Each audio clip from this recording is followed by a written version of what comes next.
Hello नमस्कार दोस्तों, स्वागत है आपका एक बार फिर से हमारे YouTube चैनल शिक्षा संगम 24 पर। दोस्तों हम लोग बात कर रहे थे इंपॉर्टेंट फैक्ट्स की और आज मैं आपके लिए लेकर आया हूं एक बेहद इंपॉर्टेंट फैक्ट जिसको हम जानेंगे वाटरफॉल के नाम से। मोस्ट इम्पोर्टेंट है जलप्रपात, अर्थात यहाँ से बहुत ज़्यादा कंफ्यूजन आपको होने वाली होती है। कई बार क्वेश्चन इस प्रकार से दिया जाता है कि विश्व का सबसे बड़ा जलप्रपात कौन सा है, विश्व का सबसे ऊंचा जलप्रपात कौन सा है। तो आप लोग क्या करते हैं, आप लोग तुरंत से जवाब दे देते हैं एंजल जलप्रपात। और ये एंजल जलप्रपात कहाँ पे है, ये एंजल वाटरफॉल मिलता है दोस्तों कहाँ पे, साउथ अमेरिका में, दक्षिण अमेरिका में। दक्षिण अमेरिका के किस देश में, दक्षिण अमेरिका के किस देश में, दक्षिण अमेरिका के वेनेजुएला, दक्षिण अमेरिका के वेनेजुएला देश में मिलता है। वहां पर एक नदी है दोस्तों, वहां पर एक नदी है ओरिनिको नदी, और ओरिनिको नदी की एक सहायक नदी है कोरू नदी। ओरिनिको की एक सहायक नदी है कोरू नदी, और ये जो कोरू नदी है इसी कोरू नदी के किनारे पर स्थित है ये एंजल जलप्रपात। और ये एंजल जलप्रपात जो है ये विश्व का सबसे ऊंचा जलप्रपात है जिसकी ऊंचाई है 979 metre. It is the most important point, ये आपको याद रखना है दोस्तों कि एंजल जलप्रपात विश्व का सबसे ऊंचा जलप्रपात है। लेकिन कई बार कुछ बच्चे अभी भी सोच रहे होंगे कि नहीं यार ऐसा नहीं है भाई, जब ये वाला सबसे ऊंचा जलप्रपात है तो फिर ये जो नियाग्रा भाई साहब है ये कहां जाएंगे।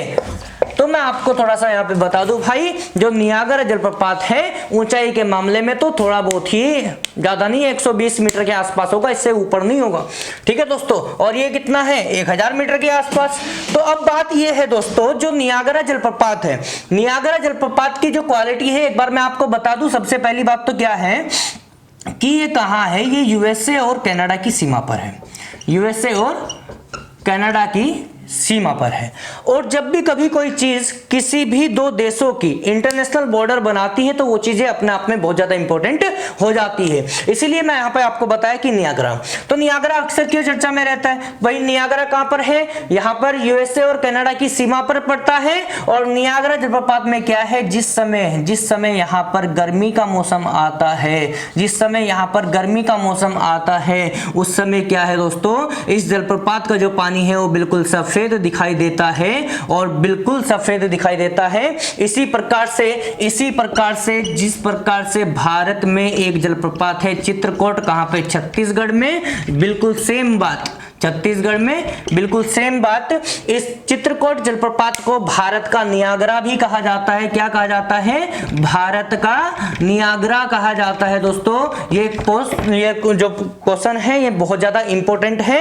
क्लियर है क्या मेरी बात, नियाग्रा जलप्रपात क्या है, गर्मियों के समय में, रात के समय में भी उसका जो रंग है बिल्कुल कैसा दिखाई देता है, पानी का बिल्कुल व्हाइट दिखाई देता है। और यही काम कहां पे होता है, इस चित्रकूट जलप्रपात में भी होता है। और ये चित्रकूट जलप्रपात कहां है, छत्तीसगढ़ में है। और छत्तीसगढ़ में स्थित इस चित्रकूट जलप्रपात को दोस्तों क्या कहा जाता है, भारत का नियाग्रा कहा जाता है, भारत का नियाग्रा कहा जाता है। ये क्वेश्चन आपसे पूछा जाता है। तो दोस्तों चित्रकूट को भारत का नियाग्रा कहा जाता है। इसी तरह पे दोस्तों एक क्वेश्चन यहां से अफ्रीका कॉन्टिनेंट से पूछा जाता है, और ये क्वेश्चन बेहद इंपॉर्टेंट है। मैं आपको जरा बता दूं, आपसे पूछा जाएगा कि अफ्रीका महाद्वीप का सबसे ऊंचा जलप्रपात कौन सा है, तो आपको बताना होगा कौन सा दोस्तों, विक्टोरिया। और ये विक्टोरिया जलप्रपात कहां पे पड़ता है, ये पड़ता है दोस्तों जाम्बेजी नदी पर, जाम्बेजी नदी पर जहां पे करीबा बांध बना हुआ है। क्या बना हुआ है, करीबा बांध बना हुआ किस नदी पर, यह क्वेश्चन पूछा गया है कई बार, जाम्बेजी नदी पर, रोडेसिया नामक स्थान पर। तो दोस्तों ये जो विक्टोरिया जलप्रपात है ये कहां पर स्थित है, ये जाम्बेजी नदी पर स्थित है। लेकिन ये जो भाई साहब यहाँ पे रखे हुए वाटरफॉल साहब, ये जाम्बिया और जिम्बाब्वे की प्राकृतिक सीमा बनाता है। ये आपको याद रखना है, क्योंकि कई बार जो इंटरनेशनल बॉर्डर पे चीजें होती है वो बहुत ज्यादा बार पूछी जाती है और जल्दी पूछी जाती है। क्लियर है क्या दोस्तों। लेकिन यहाँ पर कुछ लोगों को लग रहा होगा कि नहीं यार स्टेनली जलप्रपात के बारे में हमने पढ़ा है। तो दोस्तों स्टेनली के बारे में मैं आपको बता दूं, स्टेनली जलप्रपात वाकई अफ्रीका कॉन्टिनेंट में स्थित है, लेकिन वो अफ्रीका का सबसे ऊंचा जलप्रपात नहीं है। ना तो लिविंगस्टोन है और ना ही स्टेनली है। तो स्टेनली को ही हम क्या कहते हैं, बोयोमा भी कहते हैं। क्या कहते हैं, बोयोमा भी कहते हैं, ये आपको याद रखना है दोस्तों। और ये कहां पर पड़ता है, ये कहां पर पड़ता है, जायरे नदी पर पड़ता है। किस वाले क्षेत्र में पड़ता है दोस्तों, ये कांगो नदी वाले क्षेत्र में पड़ता है, ये आपको याद रखना है दोस्तों।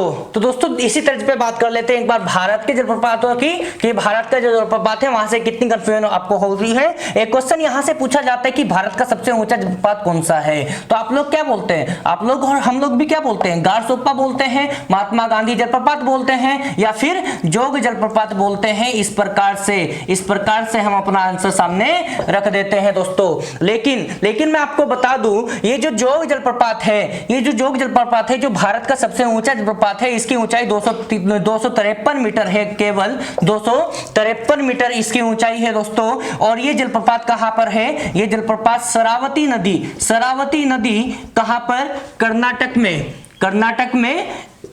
कर्नाटक राज्य में बहने वाली जो शरावती नदी है, पश्चिमी घाट से पश्चिम की ओर बहती है। आपको बताया था कभी हमने कि शरावती, गंगा वैली, और जो आपकी ये यहां से एक मांडवी, जुआरी और ये सतरंजी नदियां हैं, ये पश्चिमी घाट से पश्चिम की ओर बहने वाली नदियां हैं, अरब सागर में गिरने वाली नदियां हैं दोस्तों। तो दोस्तों एक बात मैं आपको यहां पे बता दूं, ये जो जोग जलप्रपात है छोटे छोटे 4 जलप्रपातों से मिलकर बना है। कई बार उनका नाम एग्जाम में आपको देखने को मिलता है, तो राजा, रोरर, रॉकेट और रानी, ये आपको याद रखना है। इसको आप 4R भी कह सकते हैं, इसको आप 4R भी कह सकते हैं, जिस प्रकार से आप लोग पढ़ते हैं 4D के बारे में। और 4D क्या है दोस्तों, 4D है यूरोप की 4 नदियां, डोन, डनीपर, डोनिस्टर, डेन्यूब, इस प्रकार से ये नदियां आती हैं। इसी प्रकार से यहाँ पे 4R इसको आप लिख सकते हैं दोस्तों। और आपको मैंने बताया कि जो जोग जलप्रपात है ये भारत का सबसे ऊंचा जलप्रपात है। लेकिन एक बात, अगर आप गूगल पे इस चीज को सर्च करेंगे, तो ऐसा नहीं होगा, वहां पे आपको लिखा मिलेगा कूचिकल या फिर कूचिकला जलप्रपात। और ऐसा क्यों, बिल्कुल होना भी चाहिए, क्योंकि उसकी ऊंचाई है दोस्तों 455 मीटर। और जिस जलप्रपात की ऊंचाई 455 मीटर है, तो वो डेफिनेटली किससे ऊंचा होगा, जोग से ऊंचा होगा। लेकिन फिर भी मैं आपको बताऊं, कूचिकला जैसे ऐसे बहुत सारे जलप्रपात भारत में हैं जो जोग से बहुत ज्यादा ऊंचे हैं, लेकिन उसके बावजूद भी जोग जलप्रपात का नाम सबसे पहले आता है ऊंचाई के मामले में। क्योंकि ये जो जलप्रपात है दोस्तों, ये मॉनसूनी जलप्रपात है, ये सीजनल जलप्रपात है, ये आपको याद रखना है दोस्तों। तो इसी प्रकार से बहुत सारे क्वेश्चंस यहां से बनते हैं, मिलते हैं।